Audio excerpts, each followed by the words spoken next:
Welcome to the Garden Angelist, where we talk about flowers, veggies, and all the best dirt.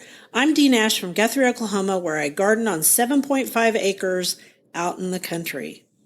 And I'm Carol Michael from Indianapolis, Indiana. I have a suburban garden measured in square feet, less than a third of an acre. We call ourselves Garden Angelists because we are evangelists for gardening. We love gardening and we want others to love it too. Yes, we do. And we aren't afraid to spill the beans and tell all of our gardening secrets, the good, the bad, and even the ugly. But that's enough about who, what, when, where. Let's move on to this week's episode. Hello, Dee. Hello, Carol. Is the sun shining in Indianapolis today? The sun is shining. It's a lovely summer day. It's a lovely day here too. We had a low of 69 degrees this morning. I sat on my deck and drank coffee, and now I'm recording with you. Yes, and that reminds me of something that I wanted to tell our listeners. If you took your houseplants out for the summer, don't wait too much longer to start cleaning them up and bringing them inside, because you really don't want them to start feeling that low temperature at night and then bouncing back during the day. That sends weird signals to these plants that maybe they should go dormant or something. So don't leave them out too long. That's my advice. I also think if you took your amaryllis outside to let them have their summer vacation and you want them to rebloom for Christmas time or before Christmas, it's time to cut them back and put them in a closet. I would agree. And don't water them. Wow, Dee, we're like less than 2 minutes in. We've already given 2 pieces of excellent advice. So, well, that's good. So what are you doing in your garden today? So my garden, I tell you that the coneflowers are waning and the Joe Pye weed is waxing because it's August. Right. And I posted everything for my Garden Bloggers Bloom Day meme on my blog, which I've been doing since 2007. So I showed all my flowers there, and we'll put a link to that. And you have a Garden Bloggers Bloom Day post coming up. We'll put a link to that. Yes, I do. I pulled all of my summer squash because I was done with it. And I pulled out a bunch of my tomatoes because I was done with them too. And you know what? The vegetable garden looks so much better. I'm going to grow tomatoes in containers again, but I'm going to put them in the middle of that old driveway instead of right up next to my potager, because I really missed looking at my potager and having that look. And I also missed not being able to reach my strawberries. Those ever-bearing strawberries have been something else this year. Wow, that's great. I finally got a good mess of green beans out of Provider, the variety Provider. Right. They were so delicious. So those old beans that were so stringy and gross, they are out of there. Yeah, mine are gone too. I hate them. And guess what? I went over to my sister's condo. What happened there? She, of all people, ended up with a gigantic tomato hornworm eating up her cherry tomatoes. That's really the only plant on her patio other than some basil. That's why that hornworm moth, whatever moth it was, whether it was the tobacco hornworm or the tomato hornworm, which both eat tomatoes, whichever sphinx moth it was, it zeroed in on her plant because that was the only thing on her deck or patio. Exactly. Hide your tomato plants. She called me the other day and she said, "Oh my God, I don't have any leaves on my tomatoes." And I told her exactly what the problem was. And she and her granddaughter stared at that thing for an evening, could not find the tomato hornworm or tobacco hornworm.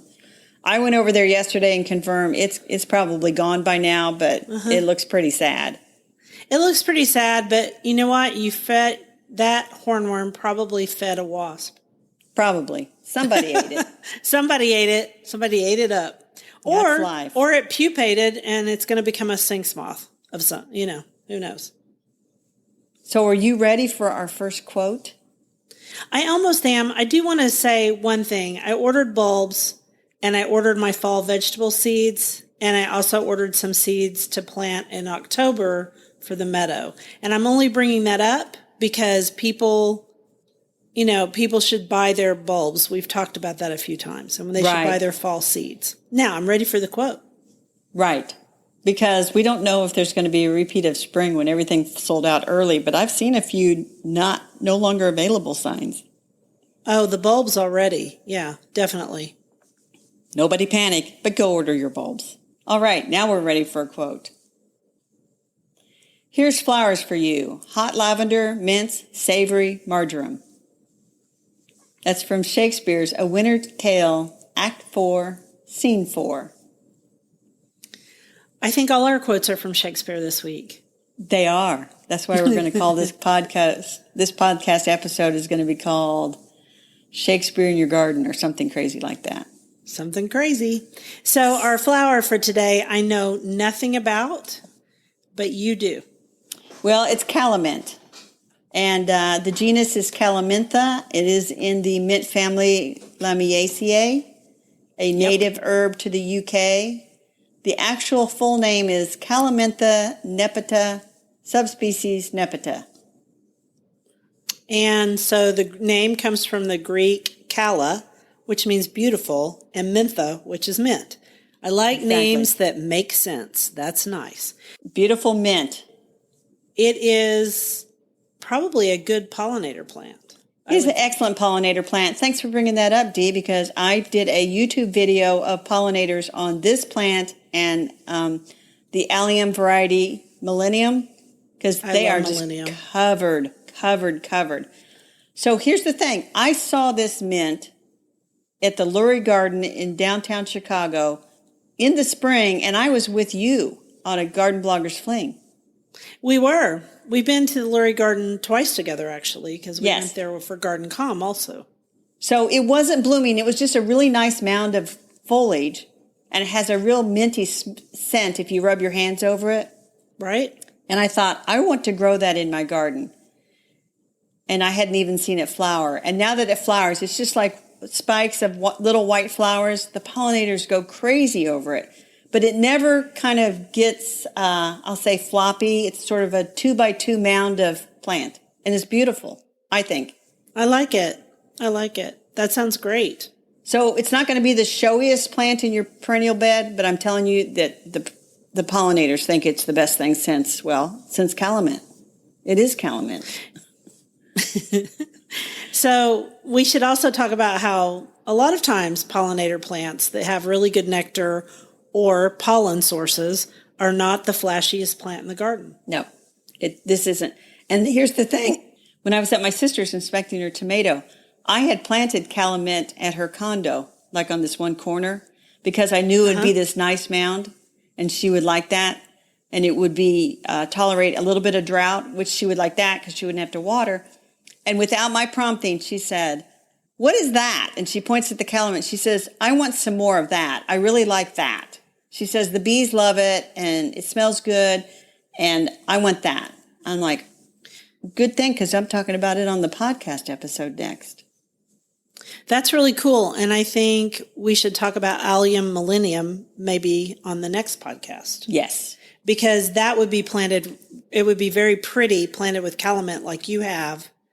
And I have Allium Millennium in my garden that faces the street. So that's our little foreshadowing for next week. We're going to talk about Allium Millennium. I would love to. I got a whole bunch of, I got a lot to say about it. So the calamint. And then I have a lot to say about another plant when we talk about that plant. So that's double foreshadowing. Wow. Anyway, back to calamint. Man, people are going to have to listen to this podcast for weeks and weeks and weeks to get caught up on everything. It does tolerate a bit of afternoon shade. It tolerates some drought, but if you give it like nice sunny spot, evenly drained soil, this baby is going to be a beautiful plant. Guaranteed. Well, I'm going to try it next year. I'm going to plant it near Allium Millennium in the front of that bed. It'll be lovely. And I tell people it's sort of a nice filler plant. I mean, it needs its own space, but it kind of fills in some pockets in the garden where maybe you don't want something big and flashy and showy because you've got something big and flashy, showy next to it. This is the perfect plant to just kind of slip in those little blank spots. And I gave my sister, the one I planted at hers actually dug up and gave her from mine. So I'm going to order a bunch more. So we're going to make a vow to order this next spring. And I think it would look really good because it almost has a prairie look to it. I think it would look really good with echinaceas. One of the pretty echinaceas. It might look pretty with, yes, it might. Yeah, because think about it. It's got the spikier blooms and the echinacea is the flashier plant. Yeah, it would be a nice contrast. And so that would look really good. And that new echinacea that we heard about at Garden Com, which is pagoda. Can you remember that one? Pagoda something? Pagoda frills. We saw so many new plants at the Garden Com Zoom symposium. Oh my gosh, did we ever? I got a list here of stuff I got to get. Yeah, me too. It's going to be, so I could see it with that echinacea. And if you will talk about something else, I'll probably find it. Okay, what do we want to talk about? We want to go back to bulbs because my other sister called me and she's like wanting to order a bunch of bulbs. And I said, okay, here's what you need to do. Because I'm always willing to tell my sisters what they need to do. And I said, there's an area by your front walk. Put all your bulbs there. So put all your money there. You walk by it to get to your cars, to get the mail, all that stuff. And I said, if you plant a range of bulbs there, you have a beautiful display all spring and you'll enjoy it. Don't put it over on the other side of the garage where you don't really see it. Yeah, what's the point? So put all your money where you're going to see it. And then take you a field trip to a botanical garden where they probably are going to have a big bulb display. That's a good piece of advice. And then you can see all the big bulbs and everything and enjoy them, but you didn't have to plant them or cut them back. You just have that one nice area that you needed. That's great advice. That's my advice. That's really great advice. And so in Indianapolis, it's Newfield's garden, or Newfield's Art Museum and Garden. That's where we would go see them. Where would you go see bulbs, Dee? I would go to the Tulsa Botanic Garden in Tulsa. I would go to the OSU Botanical Garden in Stillwater, or I would go to the Myriad Gardens in downtown Oklahoma City. That's where I would go. See, I probably could come up with more places outside of Newfields in Indianapolis. I bet you could probably go 2 hours south to Louisville, and there's probably a nice display down there. And of course, if you wanted to, you could go up to Chicago to the Lurie Garden at Millennium Park. Right? That would be beautiful. Gosh, if I could, that is one of my favorite parks. And actually, I've written about it several times. I wrote about it for Garden Design Magazine, too. It's on their website. We could put a link to that. Yes, let's put a link to that because we got people thinking about the Lurie Garden. All right, are you ready for the quote before we head into vegetable gardens, or do you have more to say about flowers? I think I'm basically done with the flowers because I cannot find that echinacea. So we will just have to make that let's make that another future one. That gives us a bunch of new flowers to talk about. Yeah, we'll talk about some of the new flowers we saw on the Zoom. It was amazing. But let's make sure they're flowers that people can buy next spring, because that can get us into trouble if we're talking about something that's not really going to be available until 22. Yeah. People get like, I can't get it. All right, here's the new quote. Again, this is from Shakespeare. Unquiet meals make ill digestions. From the Comedy of Errors, Act 5, Scene 1. Well, my meals are pretty quiet right now. Yeah. Nobody's going into no noisy restaurants. No, the numbers were up. The COVID numbers were up again in Oklahoma, especially now that we've started back to school. So I'm eating a lot of quiet meals at home. Yeah. There's nothing wrong with that. Nothing wrong with it. Quiet is good. So we decided that this week for veggies, we would talk about the British name for vegetables. Because if you watch any of the shows that we like to watch and we love British shows, Gardener's World is only one of them. Even if you watch British Mysteries, they almost always weave gardens into them. And there are just some things that are different than in American garden writing. Right.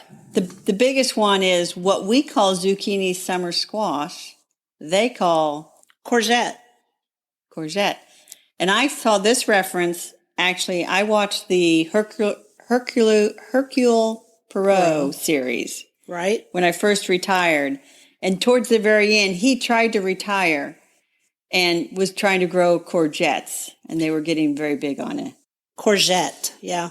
Courgette. Yeah. It's Courgette. The G is a je because it's French. And you'll notice that a lot of their names are French. I read in Separated by a Common Languages blog, which we are going to link to, that the reason we call it zucchini is because Italian immigrants brought zucchini to the United States. And we thought that was an easier word to say. It makes sense that they would say courgette because France is right across from them. Right across the channel. Yes. And so aubergine is another word, and that's eggplant. And we thought, yes, because white eggplants, I read this in that book that we profiled last time, The 100 Vegetables. Yes. Eggplant. We said eggplant because some white eggplants were brought to the New World, and we thought they looked like eggs, and so it's how it got the name eggplant. Personally, I think aubergine is much more beautiful. I think you're right, but I'm still probably going to call them eggplant. Because if I go to the local greenhouse and say, do you have any aubergine? They're going to say, what? Yeah, or how are you with aubergines? And aubergine is actually an eggplant color of purple. Yes. In our language. All right, and so the next one is a really common one they talk about all the time. They grow broad beans, which over here we would call fava beans. Do you grow fava beans? I do not. I do not either. My climate is not good for fava beans. I wrote about them in my book because it was for all over the United States, and they grow them a lot in California. But anyway, okay, I'll do the next one to help you because it's also Thank French. you. I took a lot of French, which doesn't mean I speak French. It just means I can pronounce a few things. Maybe it's mange tout, and that is a snow pea. Okay. I'll go with snow pea. Which mange tout means actually all eat. That's what it means in French. So that's a weird, or everyone eat, because manger is to chew something up, and tout is all, T-O-U-T. Weird. Well, that makes sense because the snow pea, you eat the whole pea. You don't have to take the peas out of the pod. You eat pod and all. So that's probably where it came from. Yeah, that's probably where it came from. Okay, so the next one is rocket. They grow rocket, and we grow arugula. Which once again is an Italian word, and so that makes sense. I would think, I like the term rocket, though. It is kind of fun. But if we talk about rocket, we're talking about sweet rocket, which is a biennial that grows I actually have it in my garden, even though in some places in the United States, sweet rocket is invasive. It's invasive here. It's not in Oklahoma. It is here. All right, keep going.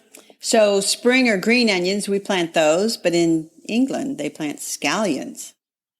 And the funny part about that is there's an onion called scallion, and so I plant scallions here, but I also plant green onions. Interesting. Here we plant beets and they plant beetroot. That's not that different. No. And then they plant Cos lettuce and we plant romaine lettuce. I like romaine. I do too. And then I came up with one. They plant runner beans and we plant string beans. Right. But our green beans, we hope don't have strings and aren't fuzzy. Although this year we had stringy green beans, Carol and I did, until she switched to Provider. Exactly. So for more vegetable names and info, see Separated by a Common Language blog. It is still current and it's really cool. Yeah. And now we're also going to talk about editing in the vegetable garden. Right. And so editing in the vegetable garden never hurts to pull out a plant once it stops producing. In fact, that's preferable because, for one thing, it frees up space if you did want to plant something else. And for another, it reduces the chance of insects and diseases getting comfortable with the idea that there's always food in your garden and sticking around. So pulling those out. And then also, like you said earlier in the podcast, things just look a little nicer and a little neater. They do look nicer and neater. And my husband came home and he went and rode his motorcycle across the United States. And when he came home, he was really sad because I'd pulled up some of my tomatoes and I'd pulled the squash. And he goes, "Why'd you do that?" And I handed him a bunch of strawberries and I said, "So I could reach the strawberries." There you go. There's always something good behind those plants. The other thing and also, if you wait until fall to clean up the whole garden, you probably won't do a very good job. You'll be too tired. It'll be too big a job. Do it a little at a time. Too big. Yeah. So this is also a good time to jot down notes about the varieties that have done well and the varieties that haven't done well. And so on our good list is Provider beans. On our bad list is Bountiful beans. Yeah, they were terrible. And also, like I have 6 raised beds, so I should write what, from left to right or from west to east or east to west, however I want to do it. What was in each bed, because I want to practice crop rotation. So in the old days, I could just rely on my memory, but now it's like I've been planting the vegetable garden back here for 20 years. What year was that I put that there? So I will make a quick sketch and say this is where everything was, and then I will replant accordingly next spring. Okay, and also if you're going to jot down some notes about varieties you liked or didn't like, you can use apps. You can use an app on your phone if you want to and dictate it in. One I especially like is the Bear app. Yes, you do have to pay for it, but it's like Apple's Notes program, but it's way, way better. And you can just write all kinds of stuff in it, and it was pretty cheap.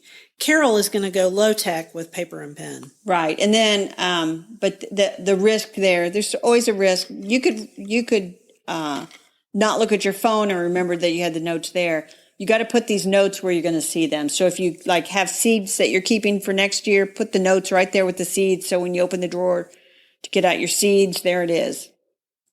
So you could also take that app, and that app goes across all of my platforms.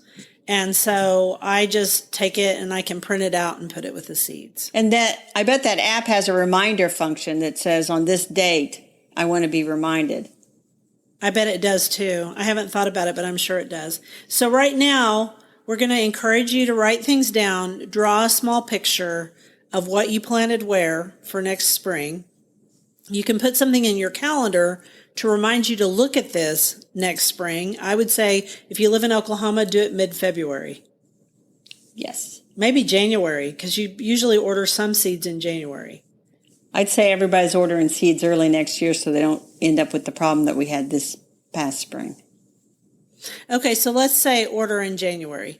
And then, so set a little deal on your phone or your calendar and remind yourself to order seeds, whether you use a paper calendar or a computer calendar. Or I have a better idea, Dee. I have a better idea. What? Subscribe to our podcast and we will tell you in January to order seeds when you listen. We will. We'll tell you. All right. And then right now we're telling you, order your seeds for your fall vegetable garden now. Seed sources include Botanical Interests, Johnny's Selected Seeds, Burpee, and John Sheeper's Kitchen Garden Seeds. Oh, and don't forget Renee's Garden Seeds. That's also a good one. Oh, okay. So I'll put that in there too. Yes. So, they all have their good upsides and their downsides, and they all have something different. So we're the kind of gardeners that end up ordering something from everybody. Yeah, we do. We're equal opportunity gardeners. Are you ready for the next quote? I am. You going to do it? You found it. You do it. Double, double, toil and trouble, fire burn and cauldron bubble, fillet of a finny snake, in the cauldron boil and bake, eye of newt and toe of frog, wool of bat and tongue of dog, adder's fork and blind worm's sting, lizard's leg and howlet's wing, for a charm of powerful trouble, like a hell broth, boil and bubble. And of course, everybody knows that's the 3 witches from Shakespeare's Macbeth. But what they don't know is what we're going to talk about in the dirt. So you have to listen a little longer, because right now we're talking about what's on the bookshelf. On the bookshelf, we have 2 books, actually. We have Shakespeare's Gardens by Jackie Bennett, and the publisher is Francis Lincoln. And Francis Lincoln is an imprint that has beautiful, beautiful books, and we're showing each other. We both have copies. I don't know how we got them. Probably review copies. We got them as review copies. But this is beautiful because she has beautiful pictures of gardens, Shakespearean gardens in England, of course, combined with some of the quotes and stuff, and a lot of botanical information about the various plants that would have been mentioned in Shakespeare. And so this is a good book, I'd say, for a winter read. If you're somebody who likes Shakespeare and also likes gardening, you should definitely have Shakespeare's Garden. And if you're a fan of English gardens or meadow gardens or herbal gardens, this is a great book. And I really think that you will enjoy it. Some of them are historical, or I think they've even got one of Shakespeare's homes in here. And there's a beautiful, oh my gosh, Hampton Court. There's a beautiful, beautiful picture on page 29 of Hampton Court in the spring with all the tulips. I bet it's pretty. I should turn to that page. And remember how we talked earlier about places to go see tulips? Well, there you go. So the subtitle of that book is An Illustrated Compendium of All the Flowers, Fruits, Herbs, Trees, Seeds, and Grasses cited by the world's greatest playwright. Wow. But that's for botanical Shakespeare. Oh, that's right. Is that what you were talking about? Yes. Yeah. Shakespeare's Gardens was our first book. And then the second book is Botanical Shakespeare. Yes, I misread. Botanical Shakespeare. And this is, I have this one and you don't have this one. And this is a graphic artist, a botanical illustrator, has drawn many of the pictures. But this is, if you are into Shakespeare and you're into gardening, this is a good, I'll say, reference book to say, was this plant mentioned in Shakespeare's plays?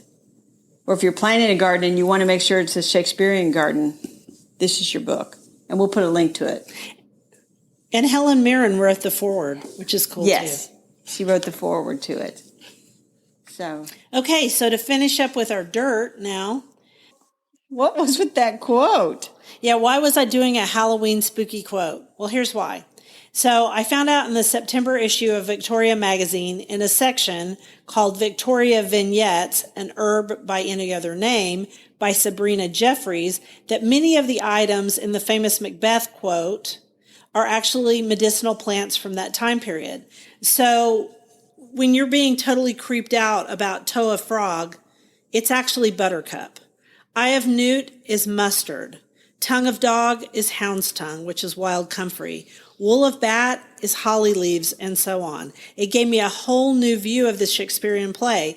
And what Sabrina Jeffries said that I thought was so interesting is that because people used herbal medicine all the time, the herbalists were often thought of as being witches, right? Right. But they were actually herbalists, but they didn't want other people to know their, I guess, what would you call their it? recipes. Their recipes, yeah. So they made up these wild names to go with them. And yet Shakespeare's people in his time would have known that the witches were really just talking about plants. And so I thought, wow, this is this whole new way about this quote. And I was just really impressed by it. And that's another example of how Victoria magazine almost always has something about gardening in that magazine. Right. I'm reminded of when I was in high school, I actually took an English class that was all about Shakespeare. And I don't remember any of this. Of course, that was a long, long time ago. So there's not much I remember about that Shakespeare class, except that, I'm not sure back when we took Shakespeare that this was well known. In fact, I had never heard of this. So I was fascinated. You guys, the entire September issue is about England. So, and there's a thing about Downton Abbey in it. So if you want to go get the September issue, I'm sure it's still for sale at your bookstore. That it is. All right. Well, that concludes this week's episode of The Gardenangelist. We want to thank everybody for listening to our podcast. If you like it, please tell your friends about us. And if you listen on Apple Podcasts, we'd love a 5-star review. That helps us get noticed by others. Plus, hit that subscribe button so you don't miss a single episode. Right. And be sure and check out our show notes for links for more information about today's topics, plus links to our own websites. It was lovely to chat with all of you over the garden gate today. Bye until next week. Bye.